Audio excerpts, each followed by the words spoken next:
What's going on, everybody? Welcome back to the Dom and Pop DC Sports Talk Plus podcast. This week, we're going to be getting you ready for an absolute clash of the Titans. Thursday night football, Washington Commanders versus the Chicago Bears. Is this the Super Bowl? Is this the bowl for the number one overall draft pick? We'll find out, but we're going to break it all down for you. And of course, go all around the NFL, start a new round of bada bets. Let's get right into it.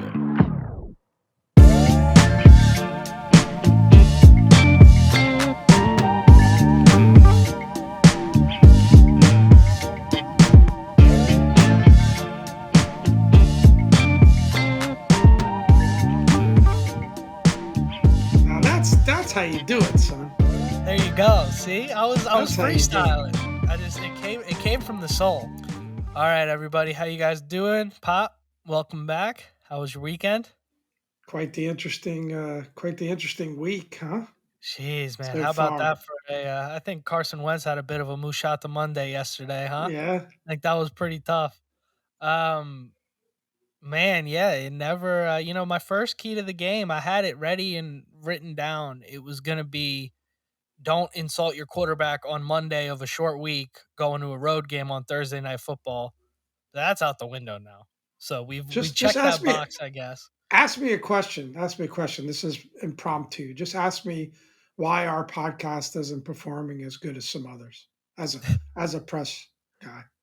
So, Pop, you see, it seems that there's a lot of talent, and you guys have been putting in a lot of work behind the scenes to really promote this podcast. Why do you think you haven't garnered the attention of perhaps Dave Portnoy or some other large sports media companies? What do you think could have caused that? The engineer. Oh man, see, now we got to fight. Now But we I mean, got to come fight. on. Come on. Like it's the same. I think come on. Quarterback. Insane, just Quarterback. insane. I mean, I feel so bad for Carson. I don't think Ron is particularly. And you are an awesome engineer. The podcast always looks great. Thank you, thank you, I was thank just you. saying, how would you feel There you if go. I answered that way in my presser? The difference is, I perform above and beyond. To compare my performance to that of Carson Wentz this season, True, it's I a know. little, It's, don't put that. we were, Yeah, we okay. were, We're we riffing. were, We're we riffing. We're were. bouncing. What do you call it? Impromptu there. Hey, so I mean, next Saturday it's gonna start at midnight. Logan Paul versus Floyd Mayweather, and then right after that, Dom and Pop in the ring. It's Are they going really down. fighting? No, I'm talking I out of my was gonna core. say. It happens at some point, I think. I don't know, but anyways, so I mean, I'm just gonna give you my thoughts on the Ron thing. I'm gonna try and keep it succinct. I've played it more reserved, and I have one really, really, really hot take that I'm gonna save to see how this game goes. But I've been playing it pretty reserved with the whole Ron thing so far this season. I think off mic, I've talked a little bit more about how I really feel about the way he runs the team and the answers that he gives sometimes and some of the decisions that he's made. Um, but man, Monday was just the nail in the coffin on it for me. That was so blatantly hypocritical and so out of touch and so clearly desperate. That was a desperate answer from a desperate man who knows he has totally lost the fan base. It's like that's an answer from somebody who's lost the locker room. That is an answer from somebody that is trying to save their job and feels like they need to try to save their job. That's how I read it. I'm not saying Ron's going to be fired tomorrow. I'm not saying Ron doesn't have the locker room and it's all cooked, but that is the kind of answer that somebody in that situation gives is what I am saying. And you know, if you want to just read it on the surface, what he said was the quarterback is the problem. That is why the other three teams in the NFC East have jumped out so far ahead of us in their rebuilds. And frankly, the NFC East looks like the most competitive division in the NFC and probably a top five most competitive division in football. And that's the reason why those other three teams are looking so good and we look like crap, is because they've had the opportunity to build around their quarterback. So, aside from the fact that that is just a blatant lie, in that Jalen Hurts wasn't even starting when Ron started coaching for us. He's just starting in 2021. Daniel Jones, they didn't even pick up his 5th-year option. He's going to be a free agent next year, and he's Daniel Jones. And Dallas is right now being quarterbacked by Cooper Rush. They didn't build the team around Cooper Rush. They built the team around Dak Prescott. So none of these things are true. The reason Dallas is so damn good is because their defense is really good. The reason Philly is so good is because their offensive and defensive lines are great, and Hurts Wait, is a wait a dog. minute. Isn't Ron a defensive coach? Oh, of course. Of course. And you Interesting. know what? And here's the other thing that's really interesting about this. What did Ron, do you remember what Ron told us when we draft Chase Young with the number 2 overall pick in 2020, and then we go on to put Ryan Fitzpatrick at the helm as our stopgap quarterback the following offseason? What does he tell us? What's the plan from the front office? The plan is we're going to build a roster, and then we're going to plunk in a veteran quarterback to win. Basically, we're going to try and do what Tampa did with Tom Brady, or what Tampa did with Tom Brady. That's the plan. Tampa. We're going to get a really badass roster. We're going to build up the defense. We're going to compete. And then we're going to become an attractive place to land. Maybe Aaron Rodgers, maybe Russell Wilson. None of those things happen. Rodgers stays. Wilson goes to Denver. And maybe we dodged a bullet on that. Different conversation. We get Carson Wentz. And then what's the narrative when we pick up Carson Wentz the day after the Russell Wilson trade goes through, which looked like a panic option to everybody?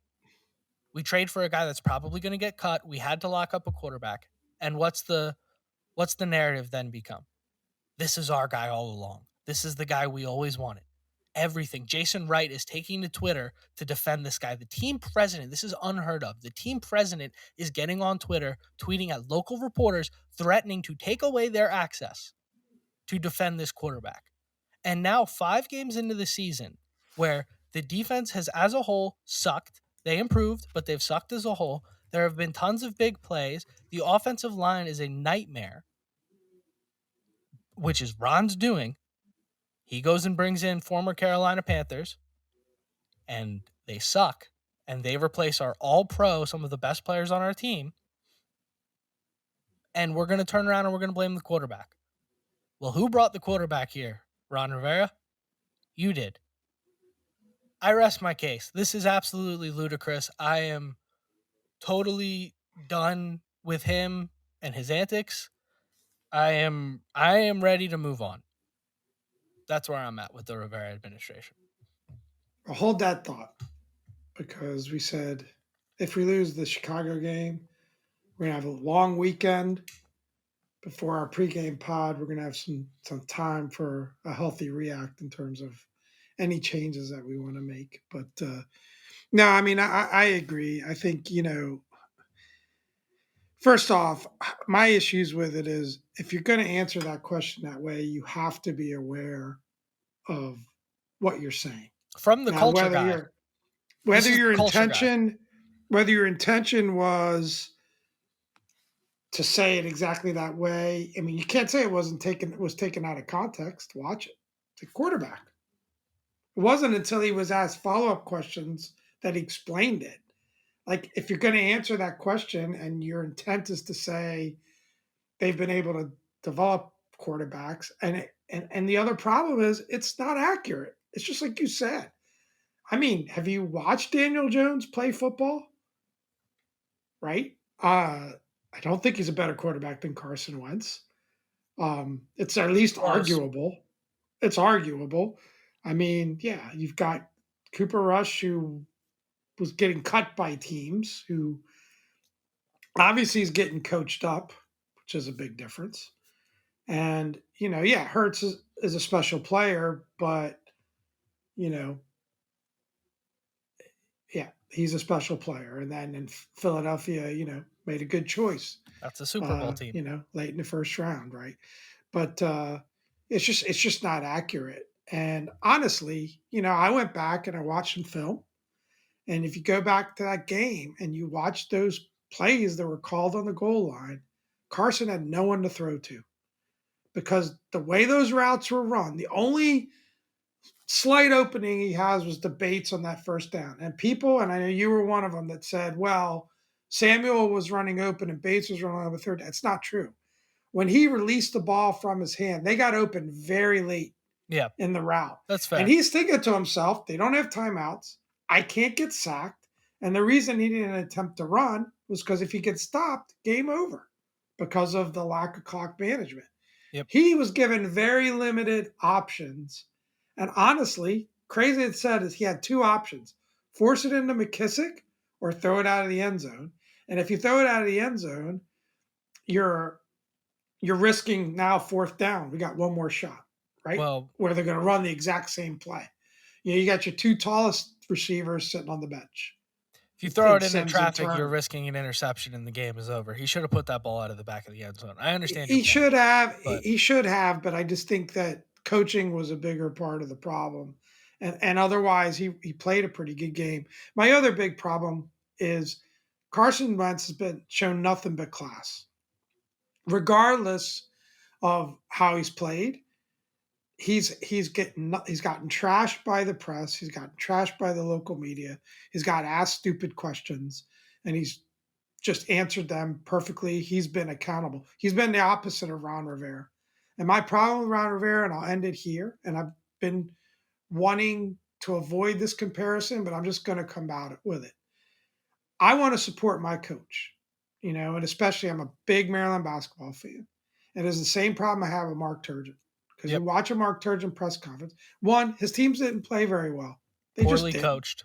They were Okay. poorly coached They teams. just didn't perform very well and very consistently. It's just fact, right? But when you watch a press conference, he was the last person to blame. He just put it on the players, which are college kids. He had excuse after excuse. What's Ron saying, right? He's saying it's injuries. It's we haven't had a quarterback to develop. It's this, it's that. It's 100 different things. It's not going to happen overnight in year three. Joe Gibbs went into every press conference after a loss, which he didn't have that many, and said, it's on me. It starts with me. Why? Because he wanted to take the pressure off his players. Doesn't mean he didn't rip them in the locker room or he didn't call them out when they didn't do something right, but it's on him. Great coaches hold themselves accountable. As a player, when I played soccer, and again, not at any great levels, I always felt I could have done something more to win the game, right? Even if I played one of my better games and we lost.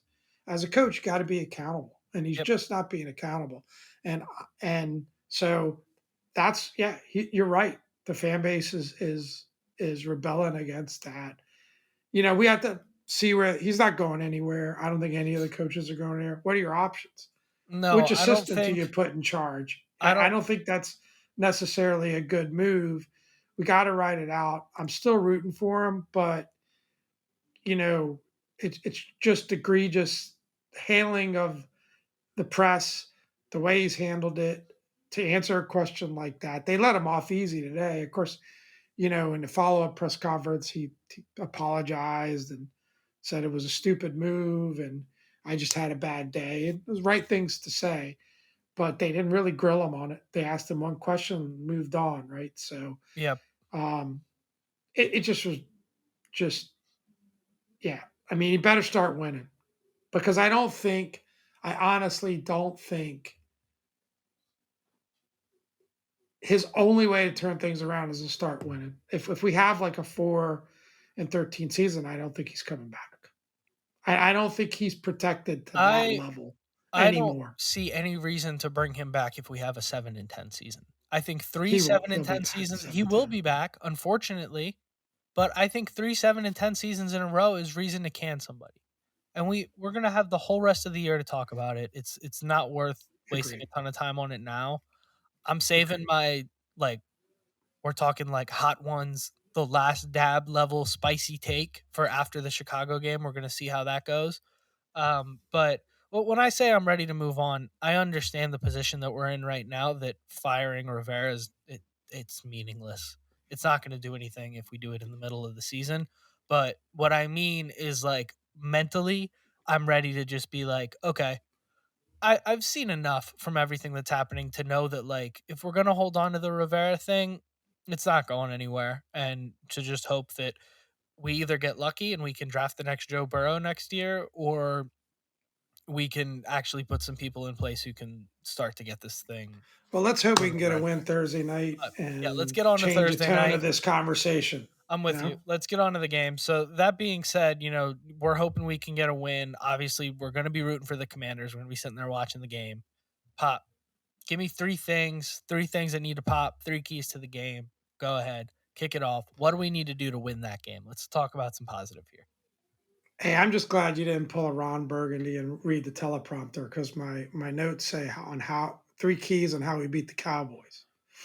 No, I never I could have look. screwed you there. If there's one thing about me, I'm never following the instructions. I'm opening up the IKEA desk, I'm shaking it out onto the floor, and it's man versus machine right there. No instructions. We're getting right So to what it. do we? What's your scouting report on the Bears at this point? You're Uh, always good at so speaking giving of the that, never breakdown. read the instructions. The scouting report was higher on the outline than the than the three keys to the game. So I mean, look, the Bears suck. So do we. It's two bad teams. And I know that is a young, feisty offense that is looking at this team as a get right game. Let's call it what it is. We are at this point in both Rivera's tenure and this season, we are the team that bad teams like the Lions, who smack the crap out of us, circle on their calendar and say, hey, we can win this one. Maybe not Tampa, maybe not Green Bay, maybe not Philly. This one, we can beat these guys. So, Chicago's going to be coming out swinging. They've got some good young talent on offense. I mean, Justin Fields can make every throw on the football field. He's inconsistent. You don't really know what you have there. They have a really bad offensive line. Um, so hopefully we can get some pressure to him. Don't allow him the time. That's maybe a spoiler for the keys. But otherwise, Darnell Mooney has the ability to take the top off of any defense and stretch the field. So you got to keep an eye out for that with our tendency to give up big plays. Maybe that's a concern. And David Montgomery's a decent running back, but we contained Derrick Henry pretty well last week. So if we can contain him, I feel good about David Montgomery. I'm not too worried about that. That's my quick scouting report. Nothing too impressive over there overall. Great. Do you want to do maybe you know what? Let's save. Do you want to do the code red thing, or do you want to just? I think it's pretty clear where we're both feeling, and especially if we lose to Chicago, I think we're going completely nuclear on this thing. Yeah, I mean, like I thought about, we since we did lose, we said, oh, well, what's the rating going to be next week? Honestly, at this point, at 1-4, I I'm not even that motivated What's to the give a point? code red Like, reading. It's like, yeah, we just need to get a win, and we'll take it from there. yeah, If we lose, it's pretty obvious, right? Five game losing streak to start the season, or after one game in the season is pretty bad. So yep, yeah, I think we can skip that part. yeah. I mean, Get into our keys. Let's get into how we're going to turn this thing around and get that Commander W. yeah. So, Pop, why don't you kick it off? Let's get into those three keys. I'd love to hear yours first. I got mine here, but yeah, I'd love to hear what you got. Yeah, I'm mixing it up a bit. Maybe this first one is pretty basic, but it's just put up some points. Let's just put up some points, 27 or more. Yeah, I like that. Whichever way we do it, we're all trying to be offensive coordinators. Got to run the damn ball. They got to use the short pass game. They were pretty did some pretty good things on the deep ball. Didn't run enough plays, especially in that first half. That's still a problem, Yeah, but just put up points. Put up points. Um, I think stopping the run, inclusive of containing Fields, yep, making sure that he doesn't beat you with his feet. I think we've had some pretty good game plans to do that. I mean, very impressed for how we did that against Hurts. It hurts, and I think we can do it, but we've got to make sure we stay disciplined and not think of them as a bad team that we're playing against. I mean, they do have more wins than we do, and they did play Minnesota pretty tough last week after a tough start. And then the third one would be turnovers.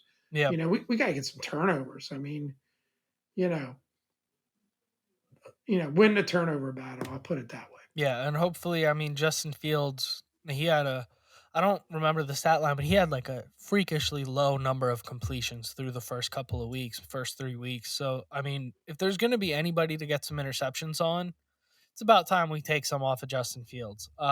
So I love that point, and I totally agree with you there. I'll go quick through mine, and then maybe give a little more detail at the end. But point number one, kind of spoiled it a little bit in the scouting report. It's going to be contain the deep ball.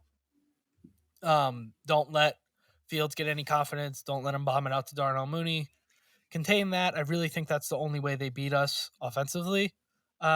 Key number two, win time of possession. I think we should be able to run all over this team. Let's just do it. Let's just run on this team. Let's not give them the opportunity. Short week. We're going on the road. Let's play it safe here. Run the football. Win time of possession. And then number three, this is a little I guess a little contradictory to my second point, but it's going to be attack early. I want to see him come out hot and score some points on the first couple of drives. I want at least 10 points after the first two drives, which won't happen. It never does. But every week I'm going to come on here and say it so that I have a little bit of a foundation to go off of. So, again, that's contain the deep ball, win time of possession, and get some points on the board early. 10 or more points on the first two drives. I like it. Yeah. I like it a lot. I Great mean, points. I was just checking the weather real quick over there. So it looks like it's going to be 55 during the day, 37 at night. So woo, pretty crisp, but woo. manageable. So 10 to 15 mile an hour winds. So I think it's a no rain or anything too bad. So Man, I mean, you're uh, talking to a California boy. I haven't seen a 3 on the front end of a temperature in a very, very long time. That sounds hideous. That sounds yeah, I don't awful. know, how late in the day that hits or if it's overnight, Oof. yeah, I mean for Chicago, I guess it's a decent day.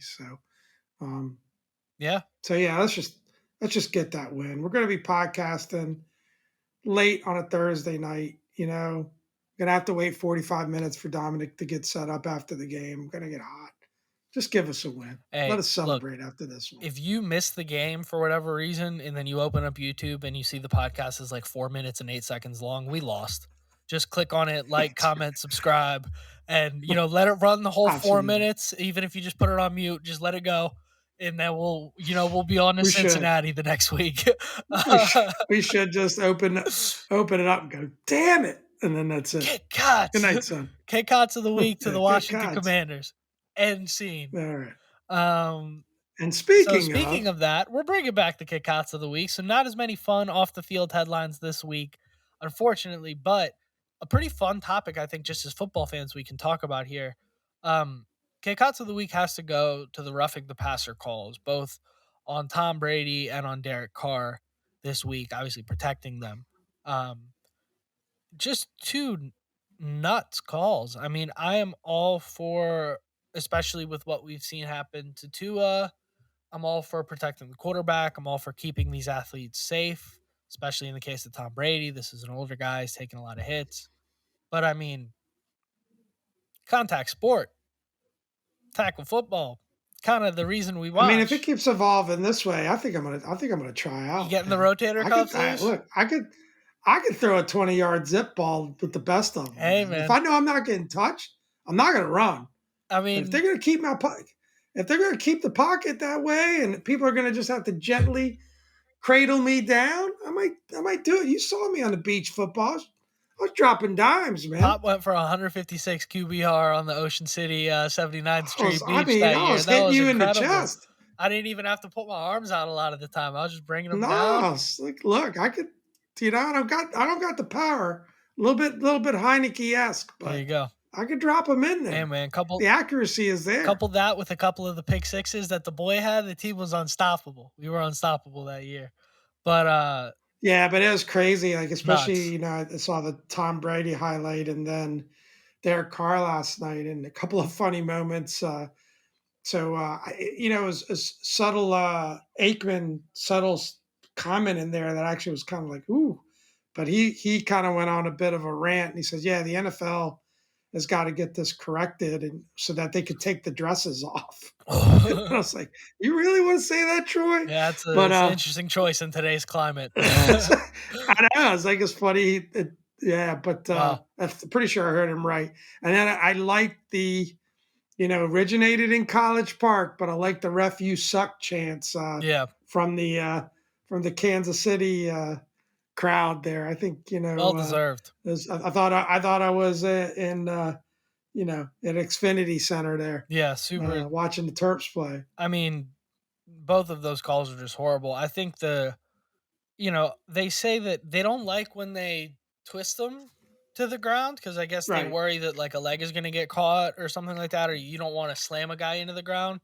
And they don't like when you drop your whole body weight on the guy either, which is kind of what happened in the car thing. So I like from a purely rules perspective, I can maybe understand it, but like we have to talk about these things. These are subjective. And there has to be a little bit of an understanding of like what was the defender in the position to do. And if we're talking about unnecessary roughness, roughing the passer, did he use excess force in order to get the quarterback down? And I don't think, I mean, look, I'm as big of a Tom Brady supporter as you're going to find nowadays.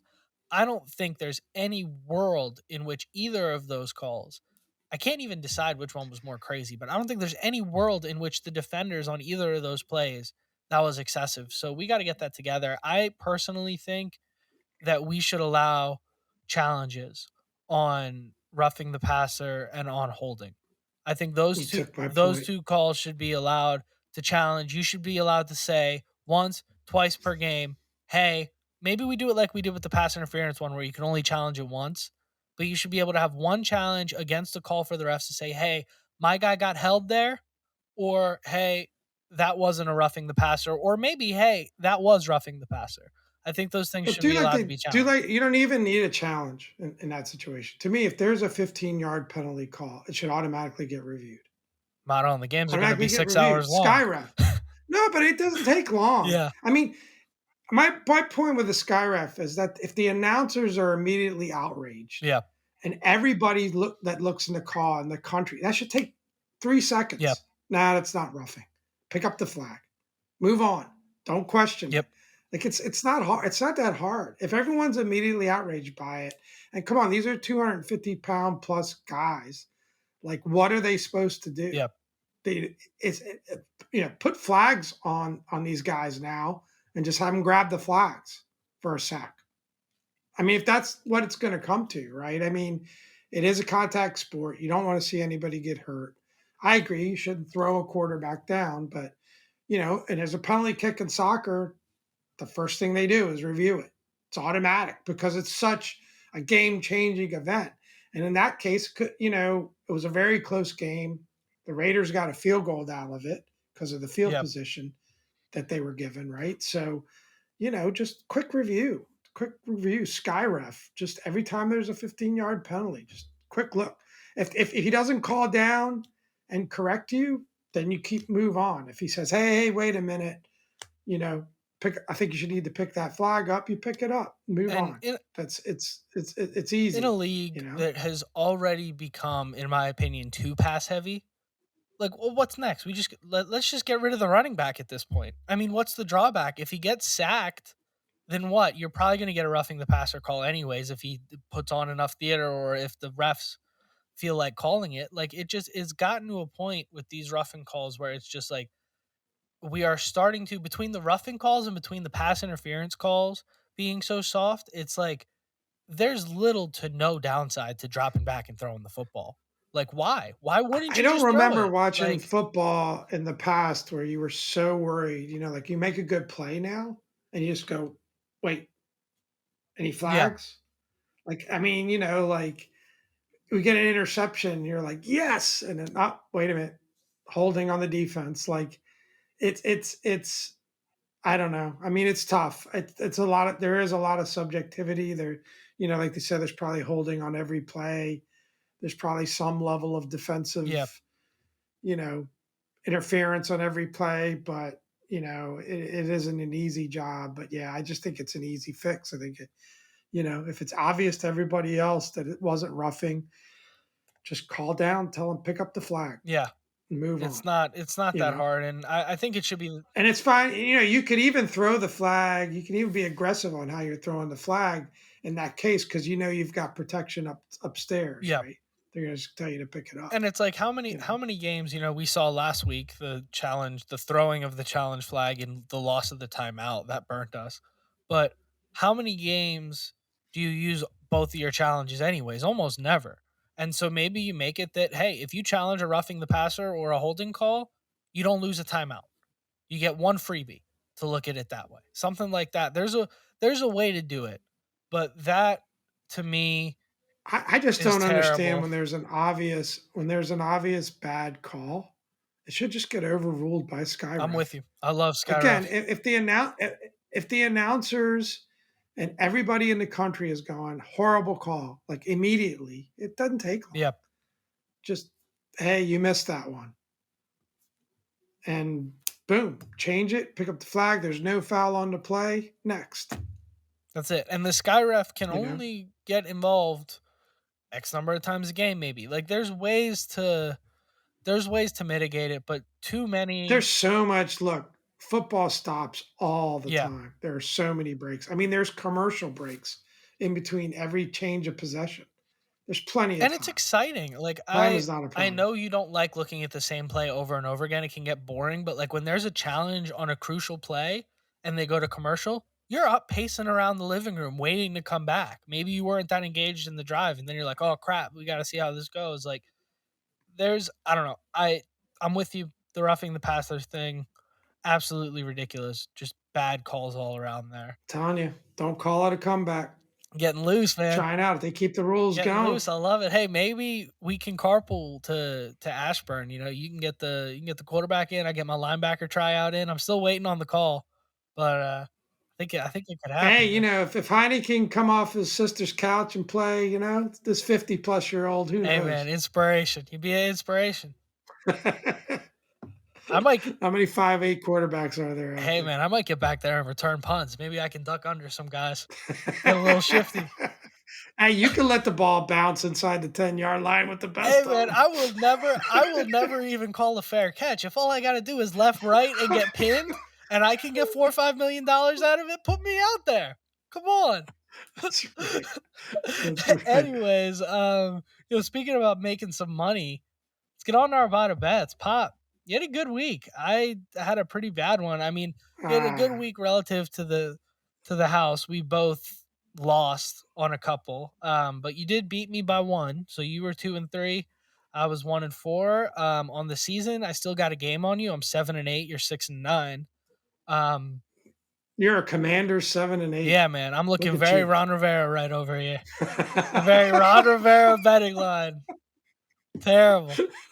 Uh, but hey, 6-9, not bad. We got a long season. I mean, we're doing 5 of these a week. We got plenty of time to come back. So We're warming up after starting 0-5. I'll take six and yeah, nine. boys are getting loose. It's a this right here. This is really a situation that takes time. We're flying by the seat of our pants here. Okay, year 3 of a rebuild with the third quarterback that you chose. Maybe not a system that takes time. This right here, we need a little bit of time on it. So we're working on it. Hey, we make the rules. If we get to the bye week and the record looks bad, we're wiping We'll it throw it clean. out.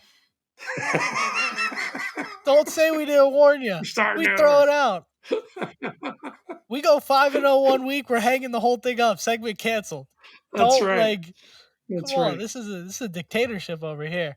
But yeah. So I mean, not much to recap. Colts Broncos game sucked. We both lost that one. We took the Broncos. They did not cover. Giants upset the Packers. You guys have already heard a ton about that. That was probably the biggest upset of the weekend. Um, Pop got a W on that one, even though he kind of Not to root for the Pop made Giants. the mistake of picking the Giants, wanted to change his pick, stuck with it, got the W. That's fine, whatever. You got the W. I said I flip flopped and I regret it, and I said I was going to regret it, and I did. Uh, got the W on that Cowboys game. I called it. The Rams are frauds. I'm going to keep saying it every week. Rams are frauds. Um, and then Sunday night, Bengals Ravens, great game. I picked the Ravens to win. They did win. They did not win by 3. So Pop, you get your cover there from the Bengals. A little W for Pop. And then, of course, the Monday night game, we both lost. We picked the Chiefs. Retrospectively, that was a stupid pick. Division game, under the lights. I know the Raiders haven't been great, but you still got Derek Carr and Devontae Adams back there. The It's going to Chiefs should have happen. won that by more than 7. They just started slow and then started dominating them, but were giving up big Yeah. plays. But yeah, I still think it was a solid So, pick. but hey, you know what? We're on to Cincinnati. It's week 6. We're on to Let's move this Cincinnati. thing forward. For the first time today, definitely not redoing this segment. We're going to get into the bada bets. Let's just get right into it. Thursday night, we have to bet on the Commanders. I think I swore off betting on the Commanders during our old format, but we're back. It's here. National game. We have to do it. Thursday night, National game. Commanders at Bears. I mean, all of America is going to be glued to their TV. No points here. It's even pop. What do you like? I'm going Commanders. Commanders too. We're gonna I win. think the Bears are going to win, but I'm going Commanders just because I want to root for our boys. Sunday night. Let's be here. Let's be clear. I'm going Commanders because I think the All Commanders are right, going to win. that's good. Good for you. I need a little bit of your optimism. Good for you. That's all I can give you. I don't think there's any chance we win that game. Sunday, Ravens -5 at the Giants. Pop. I'm going with the Ravens. Giants here. That's too many points. I think the Giants runs ends. Right now, giving the Giants more than 3 points is a system pick for me, I think. I'm taking the Giants. Sunday, Bills at Chiefs. Chiefs have 3 points to their advantage. Bills are actually favored on the road at Arrowhead. Pop. Mm. This one's tough. Buffalo -3 against the Chiefs at home. I'll go Chiefs. Yeah, another system pick here. You ever give Patrick Mahomes points at home? Dom is taking that. Chiefs all the way here. Sunday night. I think they're getting tired of hearing about the Bills, so they're going to come out and play well. I think the Chiefs are maybe the best team in football, period. I mean, they're so good, and especially with some of the injuries Buffalo has on their defense now. Sunday night, Cowboys, Eagles. Cowboys are playing at the Eagles, and the Eagles are 5-point favorites. Pop. Eagles. I think the Eagles continue, and they're just a better team. Yeah, I agree. I think if there was ever a time for Cooper Rush to begin to crumble, it would be under the lights against Darius Slay and that defensive I line. still, there's something about the Cowboys. I don't totally believe in them. I don't know. Maybe it's just wishful thinking. Yeah, hey, But I like it. Monday night, Broncos at Chargers. Chargers are 5-point favorites. I'll go Chargers. I want to take the Broncos here, but I can't. I can't do it. I just can't do it. I have to, you know what? I'm staying consistent. Russ Wilson has officially been terminated from my fantasy football team. And Broncos country, we will not ride this week. I'm bolting up. I'm going with the Chargers. 5-point games are rough. They're hard ones to pick. Yeah, it's But tough, man. Vegas knows what they're doing. 5 points is tough. Well, Vegas is never wrong. Oh man. Well, I say we wrap this thing up because I'm hungry and I need to go home. So, without further ado, uh, I'm Dom, This is Pop. and thanks again for another great week, guys.